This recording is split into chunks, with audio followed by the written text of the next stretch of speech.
It's day 195 of the self-quarantine today here in Los Angeles. There was actually a huge protest that was happening late last night all over the United States, including here in Los Angeles. And the protests are still continuing today, and it has to do with an African American woman by the name of Breonna Taylor. So this is what happened and what transpired these protests. So Breonna Taylor was a 26-year-old black woman that was fatally shot by Louisville Metro Police Department by three officers. On March 13, 2020, the officers entered her apartment in Louisville, Kentucky, entered her apartment, executing a search warrant. The officers knocked before forcing entry, but how the officers announced their identity before forcing entry is still in dispute. Taylor's boyfriend fired a gun at the officers in which he believed to be intruders, so the officers fired over 20 shots in turn.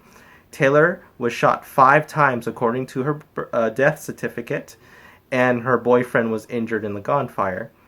So afterwards, one of the officers was fired by the police department on June 23rd, 2020, and on September 15, the city of Louisville agreed to pay Taylor's family $12 million and reform police practices. And then just yesterday, on September 23rd, a state grand jury indicted one of the officers for not for Taylor's death, but for 3 counts of wanton endangerment for endangering a neighbor with his gunshots. And the 2 other officers involved in the raid were not indicted. So Taylor's death and the non-indictment of the police officers is what led to the protest across the United States. So that's why you're seeing a lot of protests. That is what's happening here in Los Angeles, but all over the United States, because there was no justice in this case, unfortunately. But again, it's just the same old story. The officers mistakenly shot a house that wasn't supposed to be it, and an innocent person died, and that was black, and none of the officers were punished. And again, it's almost exactly playing this tune over and over again, that the officers are not facing justice for what they did.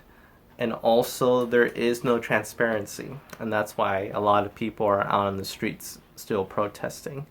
So that is unfortunate, but that's the reality that we're living in right now. And again, it's just showing the ugly side again of the United States once more.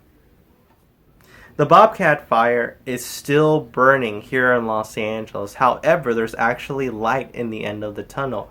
The firefighters have said that they have contained it 50% so far of this fire, and it's burned so far 113,000 acres, and they're trying to keep it at that number because, again, they've been working overtime. They've been using everything in their arsenal to make sure that those fires don't destroy any more property, any structures, any houses, any buildings, or any more of the forest. So that is actually a little bit of good news that we're getting from the firefighters that are battling this just huge blaze that is happening in Los Angeles. Now, regarding the coronavirus here in Los Angeles, the number of cases, deaths, and hospitalizations continue to decrease, and that is good news. Again, we have to keep going through this trajectory, that Los Angeles has to continue to make sure that those numbers are low.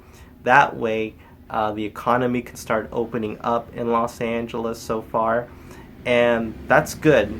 We have to have that because hopefully more jobs will be available, more places to go, with the recommendation of everyone following the COVID-19 protocols.